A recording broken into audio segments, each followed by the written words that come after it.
Dearest listeners, there exists no torment quite so exquisite as the regret born of choosing safety over passion, particularly when that choice proves as hollow as a gambler's promise.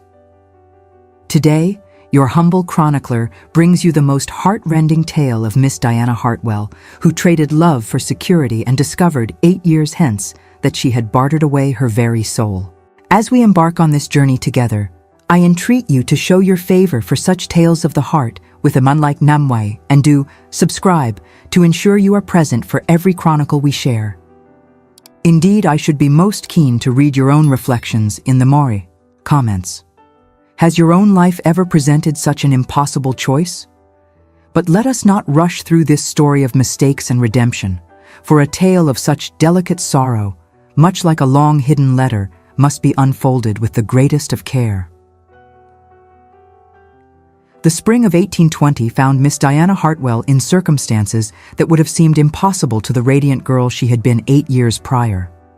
At 8 and 20, she occupied that peculiar position in society reserved for gentlewomen fallen upon hard times, companion and governess to her distant cousin, Mrs. Lucinda Fairmont, in that lady's grand establishment on Berkeley Square. The irony of her situation was not lost upon Diana, for Berkeley Square represented precisely the world she might have inhabited had fate, or rather, had she herself, chosen differently. Diana rose each morning at 6:30, well before the household stirred, to attend to her duties. She supervised the morning lessons for Mrs. Fairmont's 3 daughters, managed the household accounts with meticulous precision, and served as her cousin's amanuensis for the endless stream of correspondence required by a lady of standing.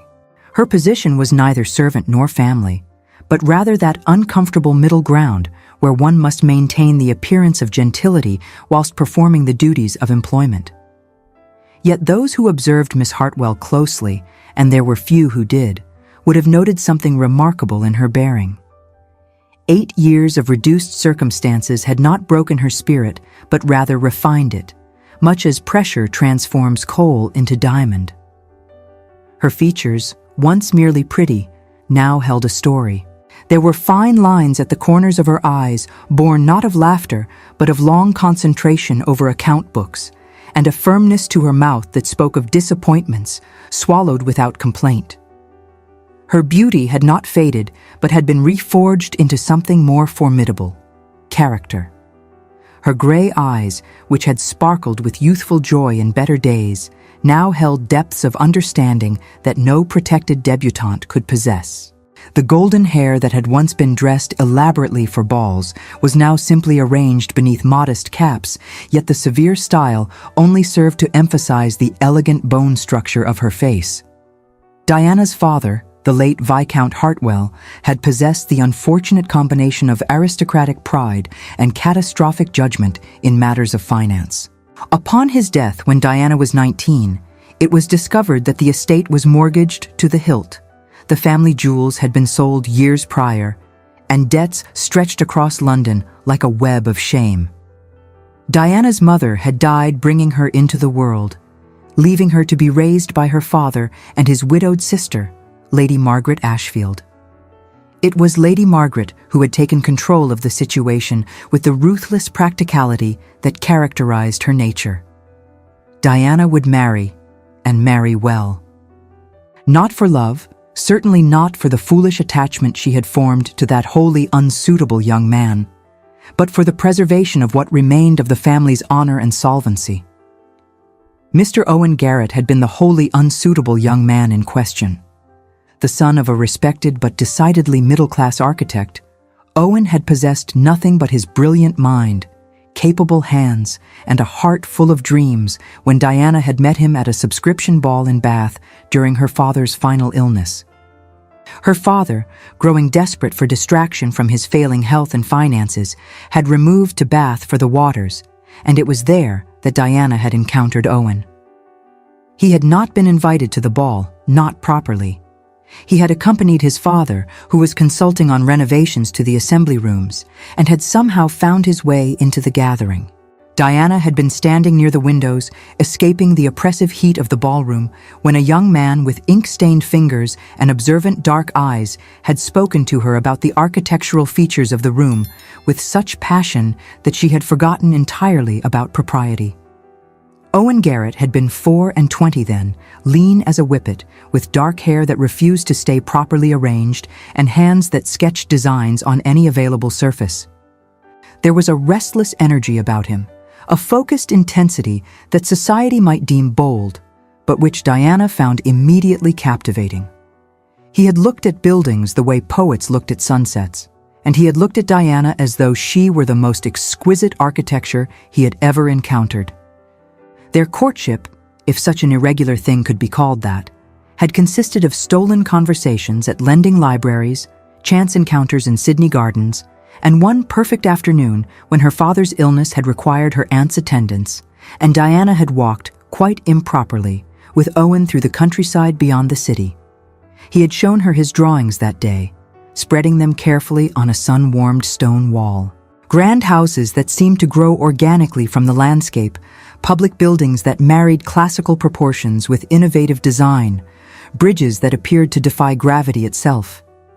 His hands had moved over the papers with reverent care, and when he had looked up at her, his eyes had held such hope, such certainty in their shared future, that Diana's heart had felt too large for her chest. Owen had spoken of going to London, of establishing himself, of the commissions he was certain would come. He had taken her hands, propriety forgotten, and promised that within 2 years he would have the means to offer for her properly. 2 years seemed an eternity to Diana at 20, but it had also seemed possible, achievable, a future she could grasp. Then her father had died. Lady Margaret had descended upon Bath like an avenging angel, taken stock of the catastrophic finances, and laid the situation before Diana with brutal clarity. The house would be lost, the servants would be dismissed. Diana herself would be reduced to seeking employment as a governess unless she made an advantageous match immediately. And there was such a match available. Mr. Josiah Thornley, a wealthy merchant who had made his fortune in the wool trade, was seeking to establish himself in society. He was 50, twice widowed, possessed of a considerable fortune, and willing to pay handsomely for the connection to a viscountess's daughter. He would clear the estate's debts, provide a modest income for Lady Margaret, and give Diana a position of comfort and security. Diana had resisted. She had argued, wept, even threatened to run away, but Lady Margaret had been relentless. This was not about Diana's happiness, but about duty, family, responsibility. Young Mr. Garrett, charming as he might be, could offer nothing. He was the son of a tradesman, barely a gentleman, with nothing but prospects as insubstantial as morning mist. Love, Lady Margaret had declared with cold certainty, was a luxury for those who could afford it, and Diana most decidedly could not. For 3 weeks, Diana had held firm. Then Lady Margaret had revealed the final, crushing truth. The debts were worse than initially thought. Without Thornley's intervention, Lord Hartwell's creditors would bring such ruin upon her father's name that bailiffs would seize what little remained, and their family would be barred from society forever. The shame would be absolute, the destitution complete. Every door in society would close, not just to Diana, but to all her relations. Lady Margaret herself would be reduced to seeking charity from distant connections who would offer it grudgingly, if at all. Diana had sought Owen out one final time. They had met in the pump room, surrounded by invalids and social climbers, with no possibility of privacy. She had rehearsed her speech for hours, trying to find words that would make the impossible bearable. In the end, she had been cruel because she had believed cruelty would be kindest. She had told him that she had been amusing herself, that she had never seriously considered a future with someone of his station, that she had been foolish to allow their acquaintance to continue as long as it had. The look in his eyes had haunted her every day since. Not anger, which she might have borne, but comprehension followed swiftly by devastation. Owen Garrett had understood immediately that something had happened, that she was lying, but he had also possessed too much pride to beg or plead. He had simply looked at her for a long moment, his dark eyes searching her face as though memorizing it, then bowed with perfect correctness and walked away. Diana had never seen him again. She had learned, through channels she had no business pursuing, that he had departed England within a month, taking a position with the East India Company's architectural division. The marriage to Thornley had been arranged swiftly, but Diana had discovered reserves of stubbornness she had not known she possessed. She had delayed, invented obstacles, developed convenient illnesses. For 6 months, she had held Thornley at bay while Lady Margaret had grown increasingly frantic. Then Thornley himself had resolved the situation by dying of an apoplexy while inspecting his warehouses. The debts remained, now without prospect of solution. The estate had been sold to satisfy creditors. Lady Margaret had retreated to live with a sister in Scotland, and Diana, with no dowry, no prospects, and no willingness to entrap another wealthy unfortunate, had accepted her cousin Lucinda's grudging offer of employment. That had been nearly 8 years ago. In the interim, Diana had learned to find satisfaction in small things. A particularly apt phrase in a letter, the pride of a student mastering a difficult piece of music, the precise balance of a well-managed household account. She had learned to live with regret as a constant companion, as familiar and uncomfortable as a stone in one's shoe. She had thought herself resigned to her circumstances, had believed that the sharp edges of her sorrow had been worn smooth by time. She had been utterly mistaken. The morning that would overturn Diana's carefully constructed composure began unremarkably.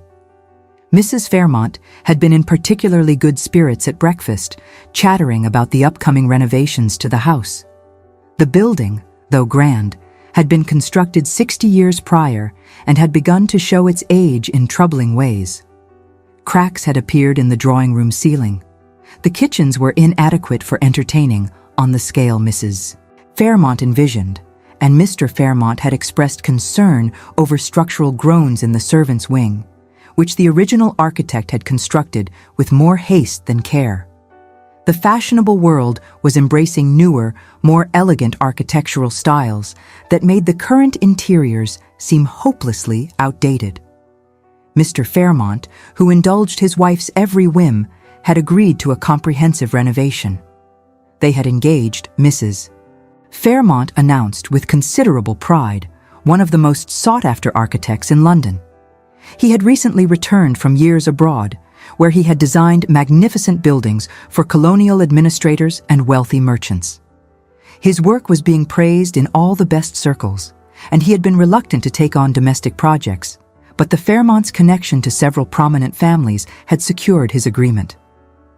Diana had listened with the polite attention expected of her position, her mind already turning to the disruption such renovations would cause to the household routine. She would need to coordinate the protection of furnishings, arrange for rooms to be cleared in sequence, and manage the inevitable chaos of workmen throughout the house. It would be tedious, but she had managed far more challenging situations. Mrs. Fairmont's eldest daughter, Miss Sarah Fairmont, had expressed particular interest in the architect. At 22, Sarah was a diamond of the first water. Beautiful, accomplished, and possessed of a fortune that made her one of the season's most desirable catches. She had received multiple offers but had accepted none, claiming that she had not yet met a gentleman who truly captured her interest. The architect, Mrs. Fairmont noted with knowing approval, was young, handsome, unmarried, and had recently acquired a considerable fortune. Sarah had dimpled prettily at this information. Diana had felt a strange premonition then, an unease she could not name. She had dismissed it as simple apprehension about the coming disruption to the household. The architect was to arrive that very morning for an initial consultation. Mrs. Fairmont had insisted that Diana be present to take notes, as the plans would affect household management significantly. Diana had dressed with her usual modest care in a gray morning gown that reflected her position, arranged her hair simply, and descended to the drawing room where Mrs. Fairmont and Sarah awaited the visitor. The butler announced him precisely at 10 o'clock. Mr. Owen Garrett. Diana's entire world had stopped. She had remained frozen in her seat by the window, her notebook and pencil held in suddenly nerveless fingers as Owen Garrett walked into the room. 8 years had transformed him as surely as they had transformed her. The lean young man with ink-stained fingers had become a figure of considerable presence. He stood perhaps an inch over 6 feet. His frame had filled out with the assurance of maturity, and he dressed with understated elegance that spoke of both wealth and taste. His dark hair, still inclined to unruliness, was cut fashionably short. His face had lost the softness of youth, the angles now sharp and definite, and his dark eyes held a keenness that suggested he observed everything and forgot nothing. He had been greeting Mrs. Fairmont with perfect courtesy when his gaze had swept the room and found Diana. For the space of 3 heartbeats, his expression had been utterly unguarded. Diana had seen shock, recognition, and something else, something too quickly masked to identify. Then his features had assumed a polite neutrality so complete it had felt like a physical blow. Mrs. Fairmont had been oblivious to the silent drama. She had introduced Diana merely as her cousin and companion, who would be taking notes on the consultation. Owen had bowed with the correct degree of courtesy for her position and said nothing at all. And the consultation had lasted 2 hours that felt like an eternity compressed into minutes. Owen had produced drawings, explained concepts, discussed structural requirements and aesthetic principles with the Fairmonts. Diana had taken notes mechanically, her hand moving across the page, whilst her mind tried desperately to process the impossible reality of his presence. His voice had changed, deepened with maturity, and acquired an assurance that spoke of years spent commanding workmen and negotiating with powerful clients. He spoke of grand projects in Calcutta and Madras, of innovative techniques he had learned from local builders, of materials and methods that would allow him to create something extraordinary for the Fairmont residents. Mrs. Fairmont had been charmed. Sarah had been fascinated, leaning forward with flattering attention, asking intelligent questions that made Owen smile with genuine appreciation. Diana had watched Sarah flirt with Owen, had observed him respond with perfect courtesy tinged with evident admiration, and had felt something she had thought long dead stir within her chest. Jealousy, she recognized with bitter self-awareness, sharp and unexpected as a knife between the ribs. When the consultation had concluded, Owen had gathered his papers with brisk efficiency. Mrs. Fairmont had invited him to dinner the following week, an invitation he had accepted with apparent pleasure. He had bowed to the ladies and departed without his eyes once meeting Diana's directly. Diana had excused herself immediately, citing correspondence that required attention, and had retreated to her small room on the 3rd floor. There, in privacy, she had permitted herself the luxury of sitting perfectly still whilst her mind raced in chaotic circles. Owen was here. Owen, whom she had treated with such cruelty. Owen, who had every right to despise her. Owen, who had clearly achieved the success he had dreamed of, and who had returned to London society as eligible and desirable as she had once warned him he could never be. And she must now see him regularly, must supervise the renovations he would direct, must watch as he courted Sarah Fairmont, who was everything Diana had once been promised she would be. Wealthy, beautiful, secure in her position, able to choose love because she had the luxury of not needing to choose security. The following weeks had established a pattern of unique agony constructed from polite greetings and unspoken history. Owen arrived 3 mornings each week to supervise the work. Diana was required to be present, to coordinate access to various rooms, to manage the household around the disruption, to make decisions about minor details that Mrs. Fairmont could not be bothered with.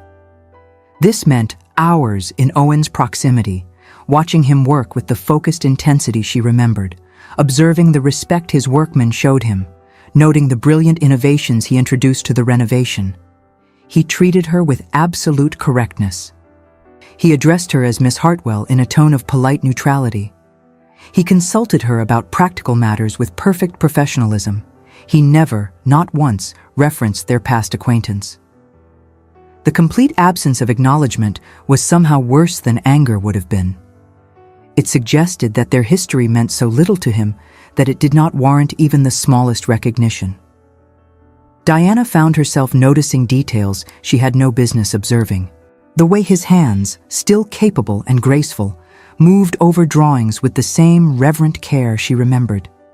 The slight furrow between his brows when he encountered an unexpected structural challenge. The patience with which he explained complex concepts to workmen who lacked his education. The animation in his expression when he described a particularly elegant solution to a design problem. She noticed, too, that he wore no rings, that his conversation contained no references to family awaiting him, that he seemed to live entirely for his work with an intensity that suggested he had found his purpose and needed nothing else. Sarah Fairmont, meanwhile, had become increasingly determined in her pursuit. She found reasons to be present during Owen's visits, dressed in her most flattering morning gowns, asked questions designed to prolong his stay, and invited him to various social engagements with a frequency that bordered on impropriety.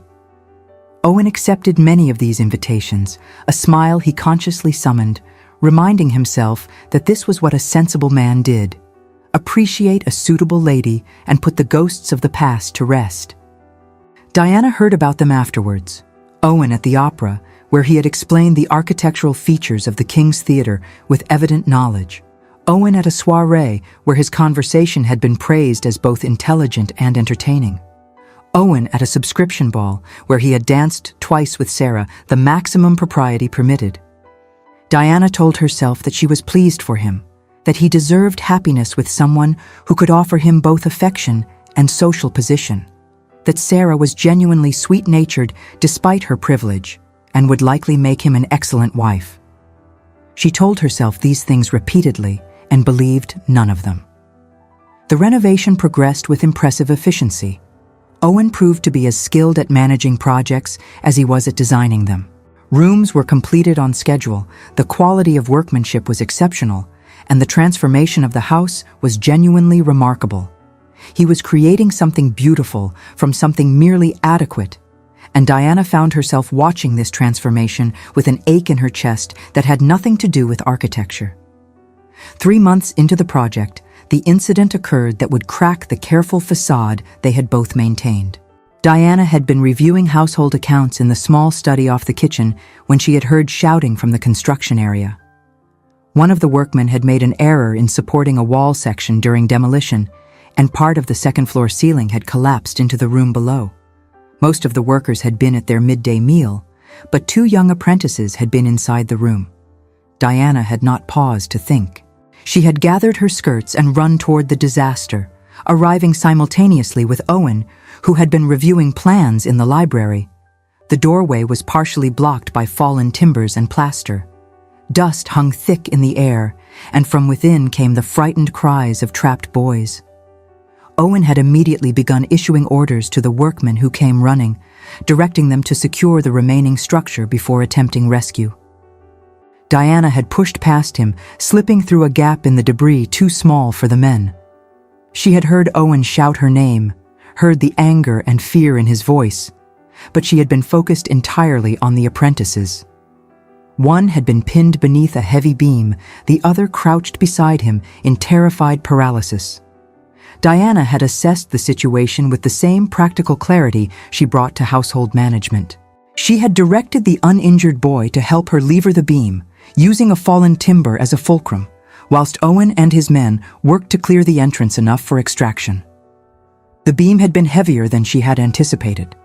Diana had felt something in her shoulder protest sharply, but she had ignored it, pushing until the trapped boy was free and could crawl toward the enlarged opening.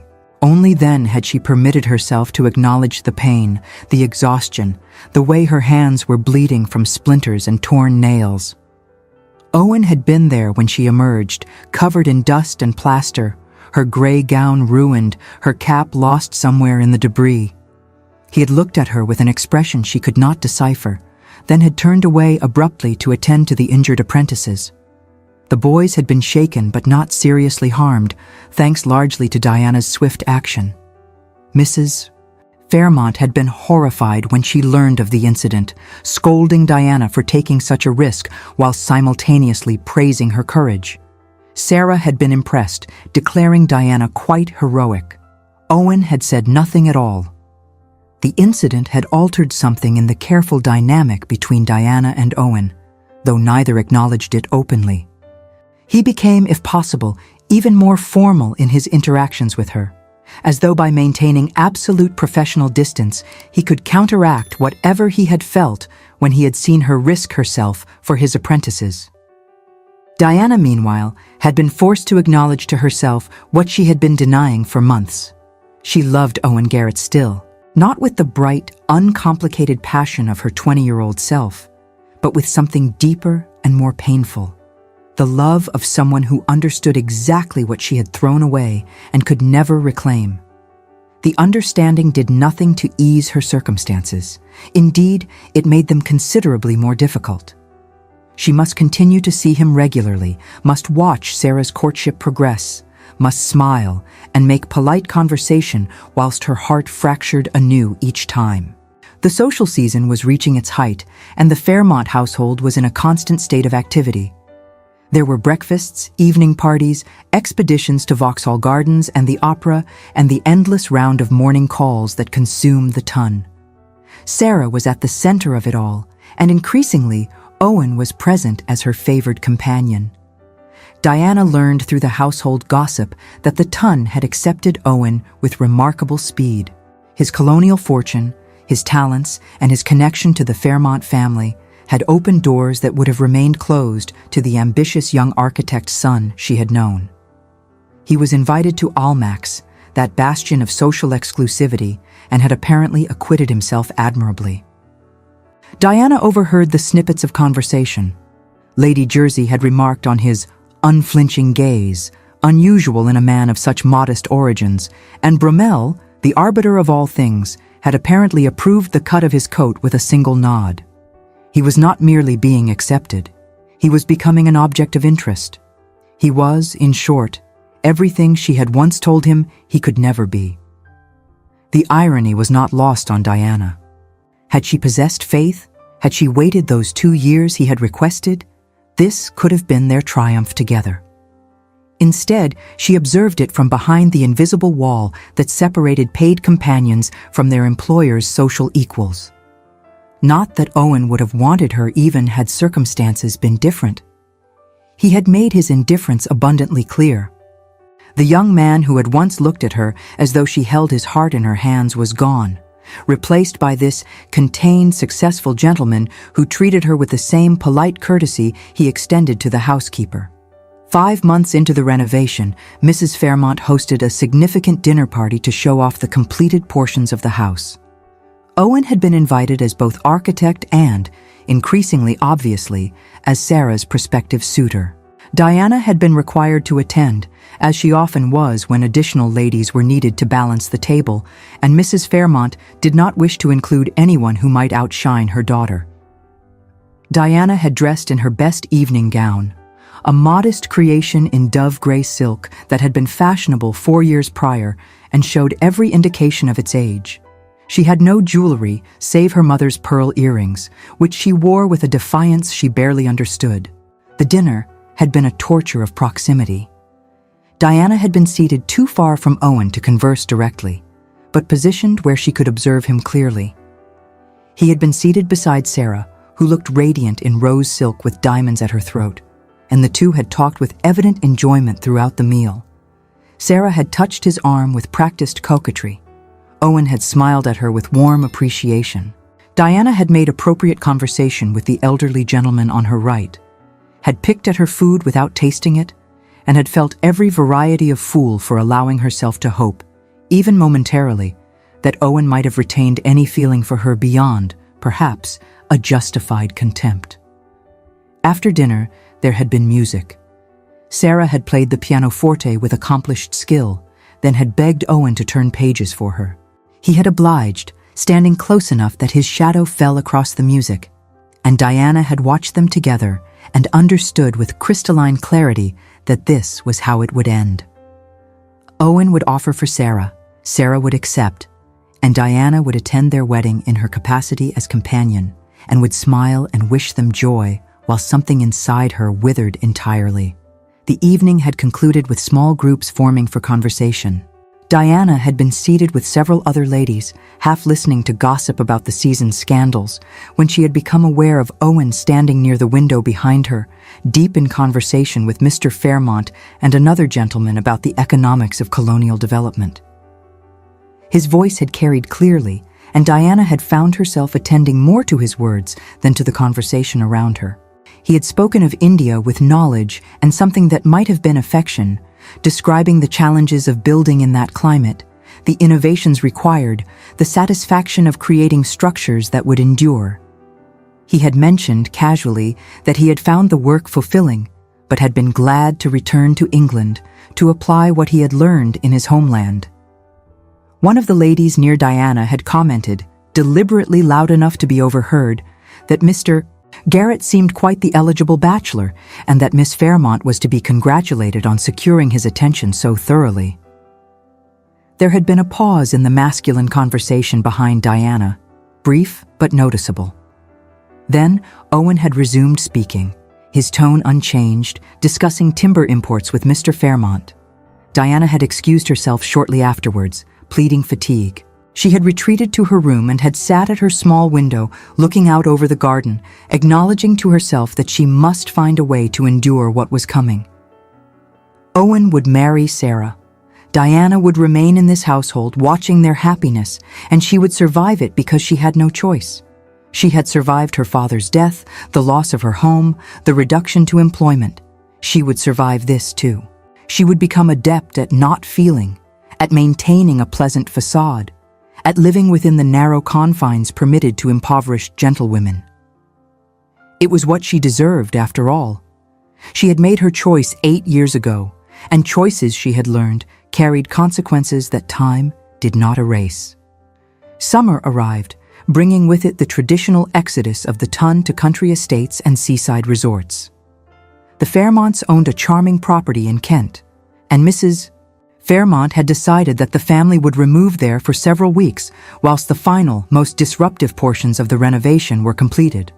Owen would remain in London to supervise the work, visiting Kent periodically to review progress with Mr. Fairmont. Diana had allowed herself to feel relief at the prospect of separation. Distance, she had reasoned, would provide respite from the constant ache of Owen's presence. She would have weeks without seeing him, without watching him court Sarah, without comparing what was to what might have been. Fate, however, appeared to take particular pleasure in thwarting Diana's modest hopes for peace.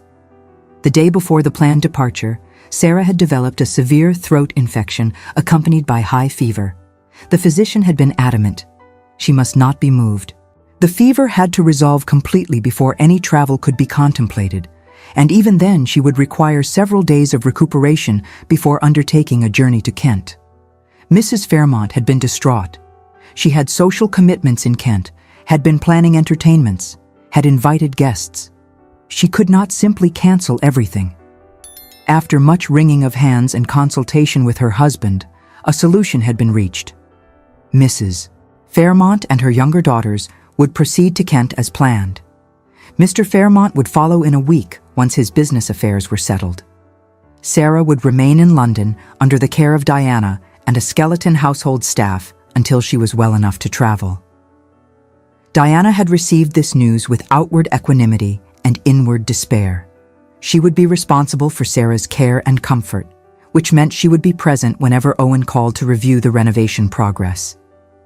There would be no escape, no respite, only more of the same agony of proximity and distance. For the first week, Sarah's illness had provided a buffer. Owen had called twice, had been informed that Miss Fairmont was indisposed, had conducted his business efficiently with Diana and the household staff, and had departed without incident. Diana had dared to hope that the situation might prove manageable after all. Then Sarah had recovered. The fever had broken, her energy had returned, and she had been starved for company after days of enforced isolation.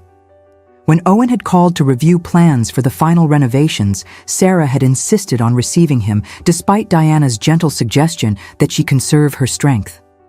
The meeting had taken place in the morning room, which had been completed early in the renovation, and showcased Owen's talents admirably.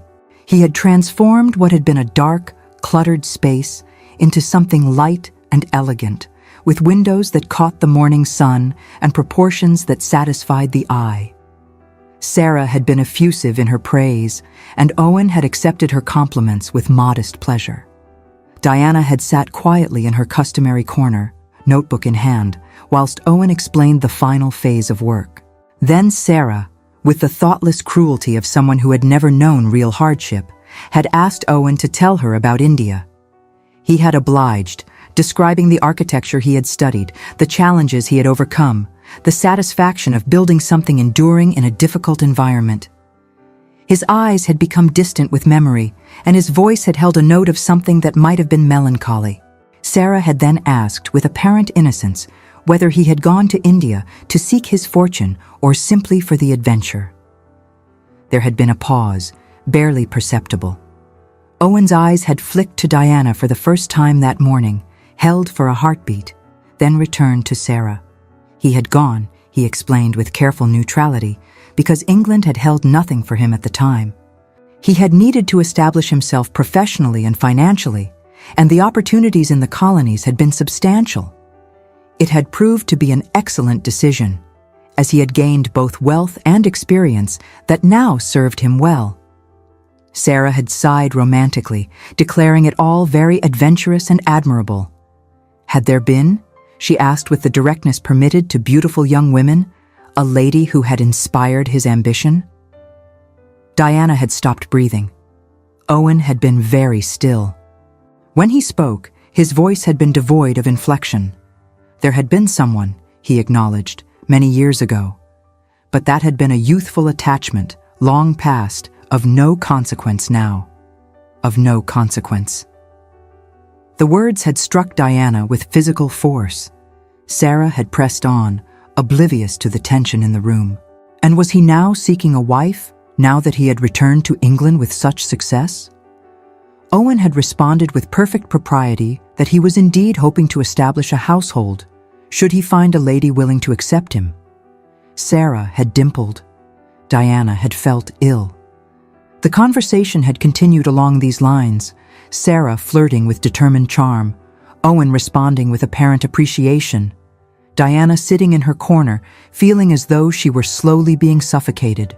When Owen had finally taken his leave, Sarah had turned to Diana with triumphant excitement. Was Mr. Garrett not remarkably handsome and accomplished? Did Diana not think he would make an excellent husband? Sarah was nearly certain he would offer for her before the summer ended, and was not that wonderfully romantic? Diana had managed to produce appropriate responses whilst dying inside. She had escaped as soon as possible to attend to household matters, seeking refuge in the mundane tasks that had become her armor against feeling. She had been reviewing linen inventories in the still room when Owen had found her. Diana had looked up from her accounts to find him standing in the doorway, his expression carefully neutral. He had apologized for disturbing her, had said he had forgotten to mention a detail about the kitchen renovations that required her attention. Diana had risen, smoothing her apron with hands that trembled slightly, and had waited for him to explain. But Owen had made no move to discuss kitchens. Instead, he had remained standing in the doorway, looking at her with an intensity that made her acutely aware of their isolation in this back portion of the house. The silence had stretched between them, laden with everything that could not be said.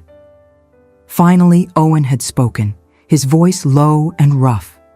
He had observed, he said, that she seemed to have weathered the years with remarkable fortitude. He hoped that her circumstances were satisfactory, that she was not unhappy. The concern in his voice had been unbearable. Diana had wanted to weep, to confess everything, to beg forgiveness she had no right to request.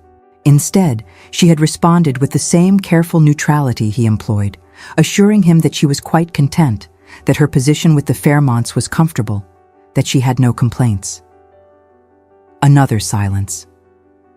Owen seemed on the verge of speaking. His jaw tightened, and for an instant, his hand clenched into a fist at his side before he forced it to relax.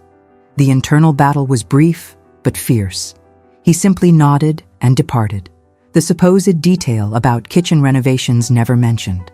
Diana had stood alone in the still room for a long time afterwards, staring at nothing, understanding that whatever fragile control she had maintained over her feelings was rapidly disintegrating. In August arrived with oppressive heat and the promise of storms. London in high summer was not pleasant for those who remained, whilst the ton fled to cooler climes. The city seemed to simmer with a restless energy that matched Diana's own inner turbulence. The renovation was nearing completion. Another month, Owen had estimated, and the work would be finished. He would collect his final payment, move on to other projects, and presumably formalize his courtship of Sarah Fairmont. The prospect loomed before Diana like an execution date. Mr. Fairmont had returned to London to attend to pressing business matters, and Sarah had insisted on remaining with him rather than retreating to Kent, citing her desire to see the completed renovations. Diana suspected the girl's true motivation was to maintain proximity to Owen during the critical final weeks of their courtship. The morning of August 15th dawned gray and threatening. The air felt thick, heavy with moisture and electricity. Diana had woken with a sense of unease she could not name, a premonition that the day would bring change of some kind.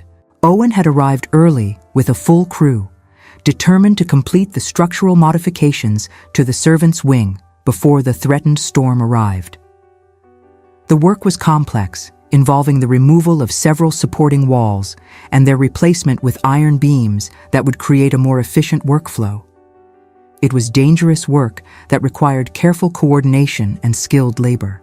Diana had been in the main house, working with the housekeeper to plan the restoration of furniture to newly completed rooms, when the storm had struck with startling suddenness. One moment the sky had been merely dark, the next it had opened with torrential rain, accompanied by winds that rattled windows and tore at trees. The sound had come perhaps 15 minutes after the storm began, a terrible crash from the direction of the servants' wing, followed by shouts of alarm. Diana had dropped her lists and run, lifting her skirts and racing through corridors towards the commotion, the housekeeper following with surprising speed for a woman of her years. The work was taking place on the ground floor, but the removal of a key supporting wall, perhaps weakened by the storm's vibrations, had caused an irrevocable failure. A section of the floor above, the ceiling of the work area, had collapsed, bringing down tons of plaster, timber, and debris. The iron beam being installed had twisted under the unexpected stress and had fallen at an angle that had triggered a cascading failure of the temporary supports. Owen had been shouting orders, his voice cutting through the panic with commanding authority. Most of the workmen had escaped, but 3 remained trapped in the wreckage: 2 apprentices and an older craftsman named Wilson, who had been securing the far wall. Smoke had begun to rise from one corner where a fallen lamp had ignited sawdust and timber. Diana had assessed the situation with the same clarity that had served her during years of managing crises both large and small. The fire had to be controlled immediately, or the entire wing would be lost. The trapped men had to be extracted before smoke overcame them, and the remaining structure had to be stabilized before attempting any rescue lest the rest of the ceiling collapse. She had turned to the housekeeper and issued rapid instructions. Fetch every bucket and basin in the house, form a water line from the kitchen pump, send a footman for the fire brigade, though they would likely arrive too late to matter. Then, while Owen and his foreman were organizing the structural stabilization, Diana had stripped off her outer gown to move more freely and had begun organizing the fire suppression effort. The household staff had responded with admirable efficiency. Within minutes, a line of servants was passing buckets of water hand to hand, focusing on containing the fire, whilst Owen and his men worked desperately to shore up the weakened structure enough to attempt rescue. The smoke had grown thicker, and Diana could hear Wilson coughing from somewhere within the wreckage. Owen had created a narrow passage through the debris, propping it with timbers as he went, and had disappeared into the smoke-filled chaos. Diana had watched him vanish with her heart in her throat, understanding that if the structure failed now, he would die with the men he was trying to save. Minutes had felt like hours. Then Owen had emerged, dragging one of the apprentices, the boy unconscious, but breathing. He had passed the youth to waiting hands and had immediately turned back into the wreckage. Diana had been at the head of the waterline, passing buckets with mechanical efficiency whilst her entire being was focused on the dark opening where Owen had disappeared. He had brought out the second apprentice, this one conscious and terrified. Then he had gone back for Wilson. This time, the delay had been longer. Diana had heard ominous cracking sounds from within the damaged structure. The foreman had shouted a warning, had tried to physically prevent Owen from proceeding deeper, but Owen had shaken him off and pressed forward. Then, amidst the chaos, she heard a sound that chilled her blood. The high, groaning shriek of a primary support beam giving way, the very sound she had heard faintly in the servants' wing weeks before. She did not think of the trapped men, or the danger or propriety. She thought only of Owen in there and the impossibility of losing him a second time. Diana did not make a conscious decision. She simply found herself moving, grabbing a wet cloth from the bucket line, pressing it to her face, and following Owen into the wreckage. The world had become smoke and darkness, and the terrifying sound of straining timbers. Diana had called Owen's name, had heard his response from somewhere ahead and to the right. She had followed the sound, crawling through spaces barely large enough to accommodate her, feeling her way through debris, the wet cloth pressed to her nose and mouth, barely filtering the choking smoke. She had found him with Wilson. The older man had been pinned by a fallen beam across his legs. Owen had been trying to lever it alone, but the angle was wrong and his strength insufficient. He had looked up at Diana's arrival with an expression of fury and terror combined. He had shouted at her to get out, had cursed her foolishness in following him, had continued struggling with the beam even as he berated her. Diana had ignored him entirely, had positioned herself opposite him, and had added her strength to his. Together, they had lifted the beam just enough for Wilson to drag himself free. The structure had chosen that moment to make its final protest. Diana had heard the crack, had seen Owen's eyes widen, had felt his hand close on her arm with bruising force as he pulled her forward and down, covering her body with his own as timbers rained around them. In the darkness and terror of that moment, pressed against Owen with his heart pounding against her back and his breath harsh in her ear, Diana had understood with perfect clarity that she would rather die here with him than live a lifetime without him. The collapse had been partial rather than complete. A timber had caught on a crossbeam, creating a small, protected space where they lay. Owen had remained covering her for a long moment after the dust had settled, his weight pressing her into the debris-covered floor. Then he had shifted, had asked roughly if she was injured, had helped her to her hands and knees when she indicated she was not. They had crawled forward together, Wilson ahead of them, following the shouts of the rescue party that was frantically digging toward them from the outside. When they had finally emerged into gray daylight and rain, Diana had been shaking with reaction, her gray dress ruined beyond redemption, her hands bleeding, her hair loose and filthy with plaster dust. Owen had looked little better. His elegant coat had been torn, his face was blackened with smoke, and there had been a cut above his left eye that bled sluggishly.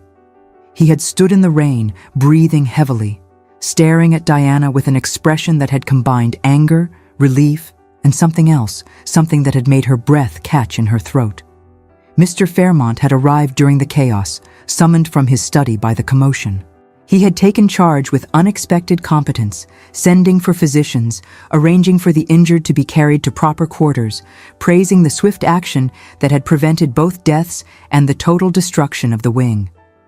Sarah had appeared as the immediate crisis was resolving, had rushed to Owen with flattering concern, and had insisted on personally tending his injuries. He had allowed himself to be led away toward the house, but had looked back once at Diana with an expression she could not read. Diana had refused the housekeeper's urgings to seek her own medical attention, had instead supervised the securing of the damaged area against weather and further collapse, had coordinated shelter for the workmen who had been displaced, had dealt with 100 practical necessities whilst moving in a state of strange detachment. It was only later, when she had finally retreated to her room and attempted to wash away the grime of the disaster, that she had permitted herself to feel Her hands had shaken so badly she could barely manage the buttons of her dress. She had sat on the edge of her narrow bed and had finally allowed herself to comprehend that Owen had covered her body with his own, had been prepared to die to shield her from falling debris, had cared enough about her survival to risk his own life. Yet he was courting Sarah. Yet he had told Sarah their past attachment was of no consequence. Yet he treated Diana with perfect formality as though she were merely a household employee and nothing more. Diana had rested her head in her hands and had acknowledged to herself that she could not continue like this. Something would have to give. Either Owen would formalize his understanding with Sarah and Diana would need to seek employment elsewhere, or she would disintegrate entirely from the stress of loving him whilst watching him build a life with someone else. The universe, it seemed, was preparing to force a resolution. The household had retired early that night, exhausted by the day's drama. The physicians had confirmed that all the injured would recover fully, though Wilson would require weeks of recuperation. The fire had been contained with minimal damage beyond the immediate collapse area. The storm had passed, leaving the air cool and fresh for the first time in weeks. Diana had been unable to sleep. She had lain in her narrow bed, watching moonlight paint patterns on her ceiling, replaying the moment when Owen had shielded her with his body, trying to understand what it meant. Near midnight, unable to bear her thoughts any longer, she had risen and dressed simply, then had descended to the library. Reading had often provided refuge when sleep would not come. She had entered the darkened room quietly, not wanting to wake the household, and had nearly startled into a shriek when a figure rose from one of the chairs by the empty fireplace. Owen. He had been sitting in the dark, she realized, probably unable to sleep for the same reasons that plagued her. He wore no coat, his shirt was open at the throat, and his hair was disheveled as though he had been running his hands through it repeatedly. He looked younger somehow, closer to the man she had known 8 years ago, and her heart had ached at the sight of him. They had stood in silence, the moonlight through the tall windows providing just enough light to see each other's faces. Diana had known she should apologize for disturbing him, should retreat immediately, should maintain the careful distance they had preserved for months. Instead, she had remained frozen, staring at him like a fool. Owen had spoken first, his voice rough and low. He had asked why she had followed him into the collapse. Had she taken complete leave of her senses? Did she understand she could have died? What possible explanation could she offer for such reckless behavior? The anger in his voice had been undercut by something that sounded suspiciously like anguish. Diana had struggled to find words, to construct some rational explanation for the irrational. She had finally settled on the truth, or at least a portion of it. Wilson had needed help. She had been capable of providing it. She had not paused to consider the risk. Owen had made a sound that might have been bitter laughter, had not paused to consider the risk. That, he had said with savage precision, summarized Diana Hartwell perfectly.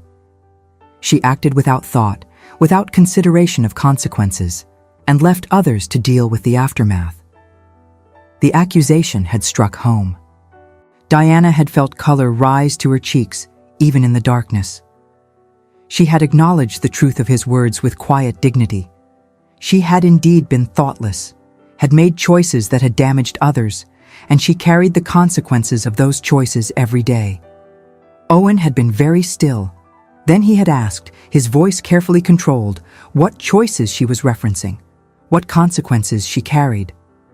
Diana had hesitated, understanding that she stood at a precipice. She could deflect, could maintain the pretense that their past meant nothing, could let him marry Sarah and never know the truth of what she had sacrificed. Or she could be honest, could expose her heart to the contempt she undoubtedly deserved, could at least give him the explanation she should have offered 8 years ago. She had chosen honesty. The words had come haltingly at first, then with increasing fluency as the dam of 8 years' silence had broken. She had told him about the debts, about the threats of scandal and prison, about Lady Margaret's relentless pressure, about believing she had no choice. She had confessed that she had lied when she had dismissed their attachment as meaningless, that she had been cruel because she had believed it would be kinder than the truth. She recalled the Herculean effort it had taken to keep her voice steady, the tremor in her hands that she had hidden in the folds of her gown, and the desperate hope that he would not see the devastating truth in her eyes. She had admitted that she had tried to go through with the marriage to Thornley and had failed, that her stubbornness had cost her family everything, that she had spent 8 years living with the knowledge that she had destroyed the only real thing she had ever possessed and had saved nothing in the bargain. Owen had listened without interruption, his face in shadow, his posture rigid. When she had finished, he had remained silent for a long moment. Then he had asked, his voice dangerous in its quietness, if she understood what she had done to him. Diana had whispered that she did, that she had known even then, that the knowledge had haunted her every day since. Owen had begun to pace, his movements sharp with barely contained emotion. He had gone to India because England had been unbearable, he had told her. He had thrown himself into his work with reckless intensity because it was the only thing that gave him purpose. He had built a fortune because he had nothing else to build, no one to build it for. He had returned to England because he had finally convinced himself that enough time had passed, that he had achieved enough, that he was ready to attempt a normal life. And then he had walked into the Fairmont drawing room and had seen her sitting there, still beautiful, still possessed of that quality that had captured him completely when he was 24, and he had understood that he had been lying to himself. Time had not healed anything. Success had not filled the void. He was as much in love with Diana Hartwell at 34 as he had been at 24, and the knowledge was a torture beyond description. Diana had been weeping openly by then, tears streaming down her face in the moonlight. She had tried to speak, but Owen had continued, his voice raw with pain and anger. Did she know that he had courted Sarah Fairmont, not because he admired her particularly, though she was admirable enough, but because she was young and wealthy and everything Diana had once told him she needed? Did she understand that he had been trying desperately to convince himself that he could build a life with someone else, that he could forget, that he could move forward? And did she comprehend how completely she had destroyed that illusion when she had followed him into a collapsing building with no thought for her own safety? He had stopped pacing then, had turned to face her directly.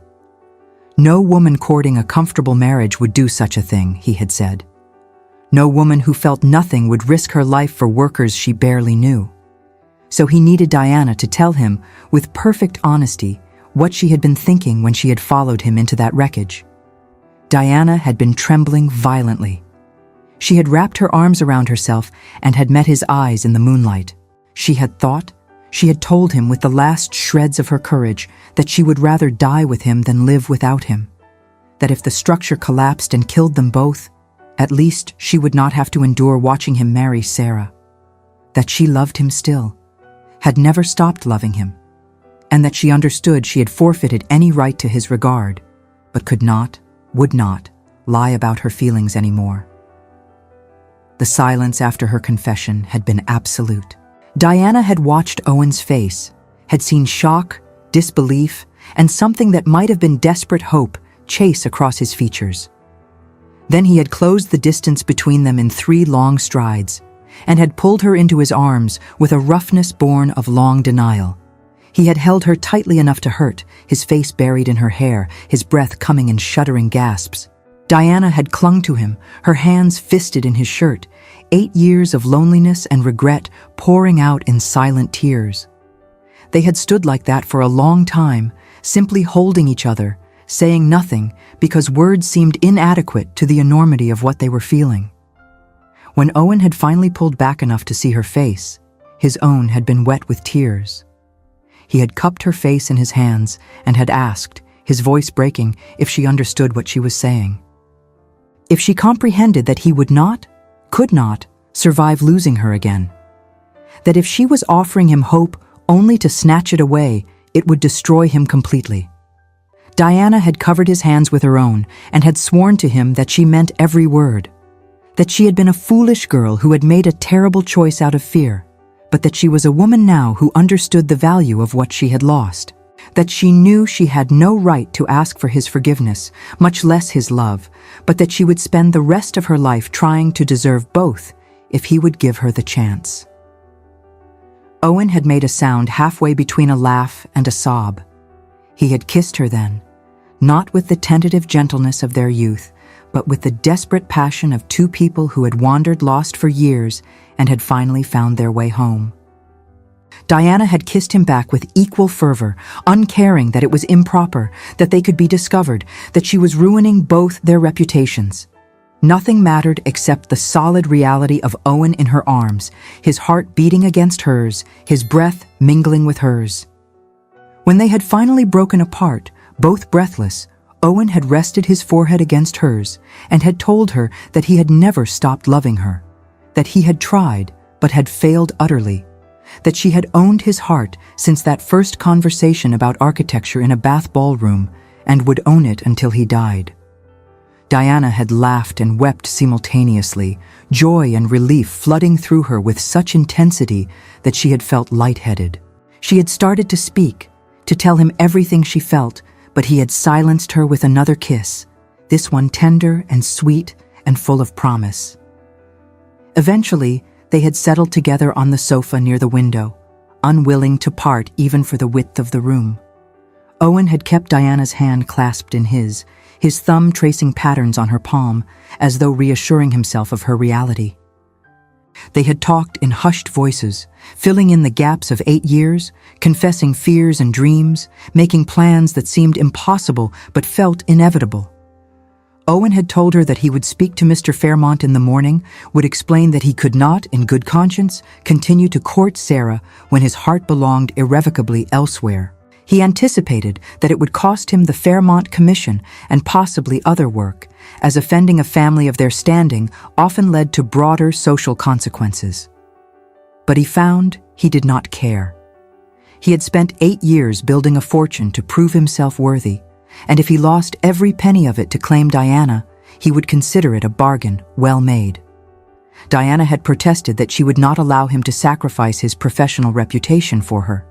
But Owen had been firm.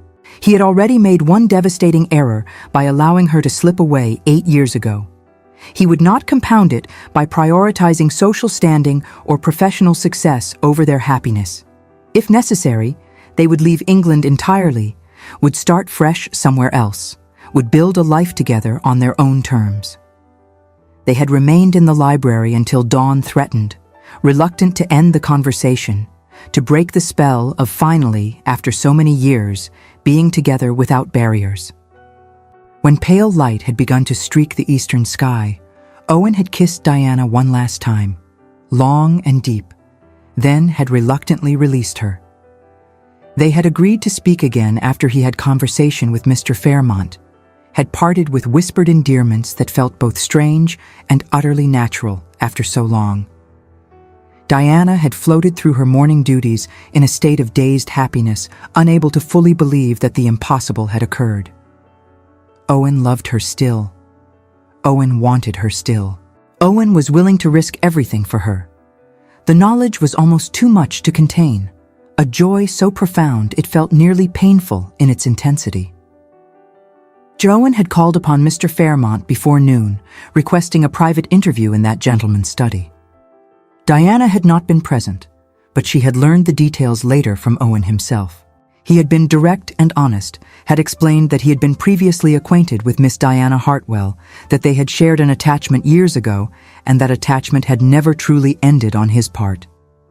He had therefore found it necessary to withdraw from his implicit courtship of Miss Sarah Fairmont, as it would be unconscionable to continue when his heart was engaged elsewhere. Mr. Fairmont had been surprisingly understanding. He had appreciated Owen's honesty, had noted that Sarah, while flattered by Owen's attentions, had never seemed deeply attached to him. Indeed, Mr. Fairmont had suspected his daughter's heart was elsewhere, though she had not yet confided in him. As for the renovation, Mr. Fairmont was too well pleased with the quality of the work to terminate the commission over personal matters. Owen would complete the project as agreed, and they would part as gentlemen. Sarah herself had taken the news with remarkable grace when her father explained the situation. She had confessed, with becoming embarrassment, that she had indeed been nurturing an attachment to a younger son of Lord Marchwood, but had been pursuing Owen because her mother had been so determined on the match. She was, she admitted with surprising self-awareness, relieved to be released from a courtship that had been more flattering than emotionally engaging. Mrs. Fairmont, upon her return from Kent several days later, had been considerably less sanguine. She had been displeased to discover that her plans for Sarah had been disrupted, and even more displeased to learn that her paid companion was at the center of the disruption. Mr. Fairmont had been firm in Diana's defense, but Mrs. Fairmont possessed both influence and vindictiveness in equal measure. Within a fortnight, Owen had lost a significant commission to design a country house for the Earl of Denbury. The Earl's wife, a particular friend of Mrs. Fairmont, had made it quietly known that Mr. Garrett's professional judgment was questionable if he could not distinguish between appropriate and inappropriate romantic attachments. The whispers spread through drawing rooms with the efficiency that only malicious gossip achieved. Diana, meanwhile, found herself subjected to deliberate cuts when she accompanied the Fairmonts on morning calls.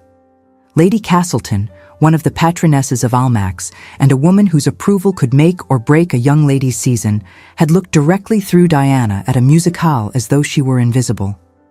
The message was clear. Those who disrupted the social order, who overstepped the boundaries of their position, would be reminded precisely where they belonged. Yet neither Owen nor Diana had wavered. If anything, the opposition had strengthened their resolve. They had endured 8 years of separation. They would not surrender to a few months of social disapproval. Owen had proposed to Diana formally that same evening in the newly renovated drawing room that showcased his talents so admirably. He had no ring yet, he admitted, as he had been carrying Sarah's ring in his pocket with a sense of dutiful resignation when he had realized he could not possibly offer it to her. But he had his heart, his fortune, his name, and a profound desire to spend the rest of his life making Diana happy, and he hoped that would suffice.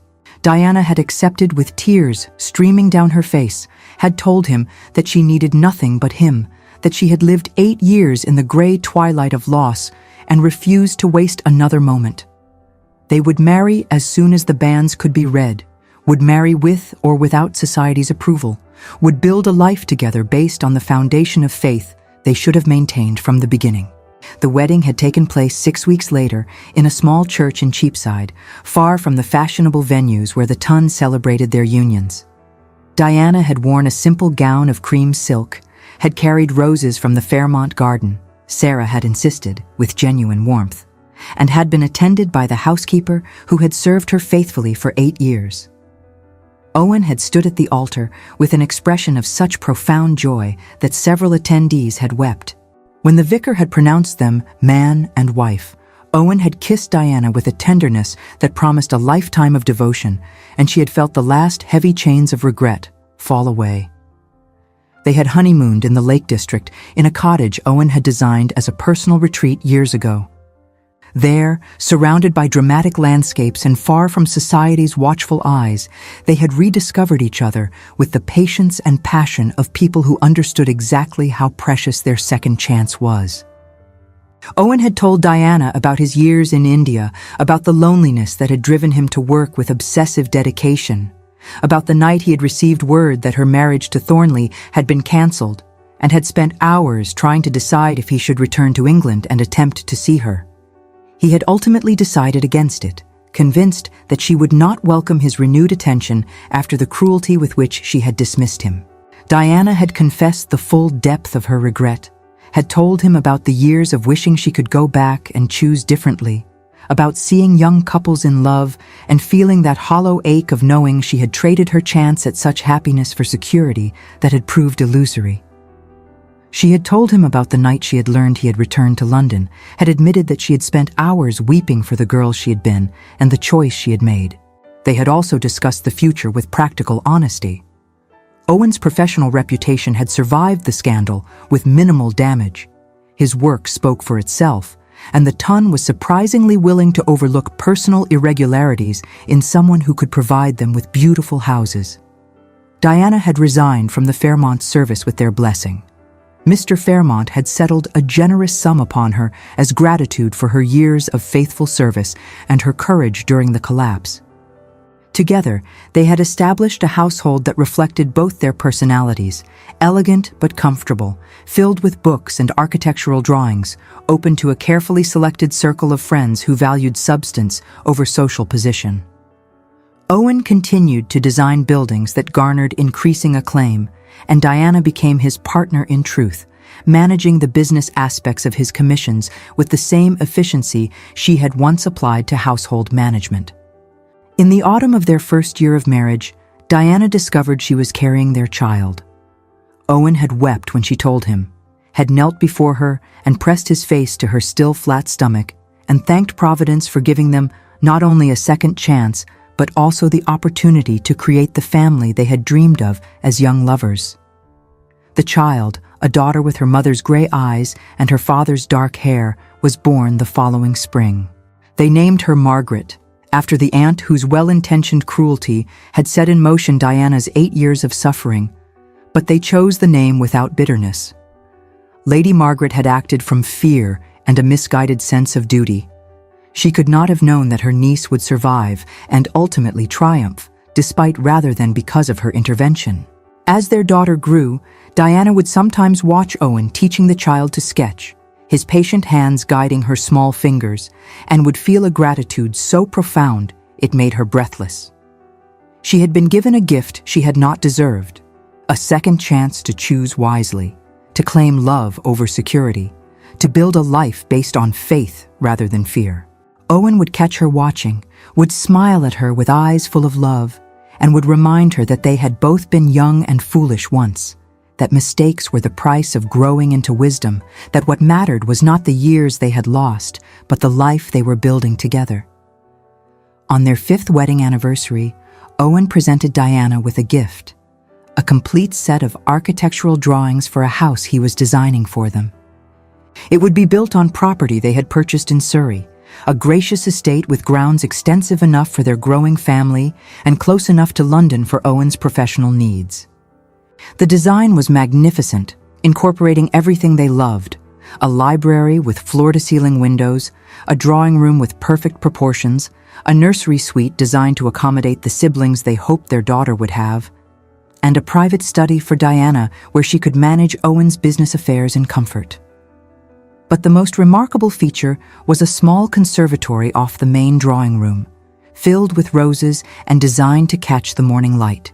Owen had labeled it on the drawings Diana's Garden, and had told her that it was where he imagined her spending her mornings, peaceful and content, in the home they had built together on a foundation of hard-won wisdom and enduring love.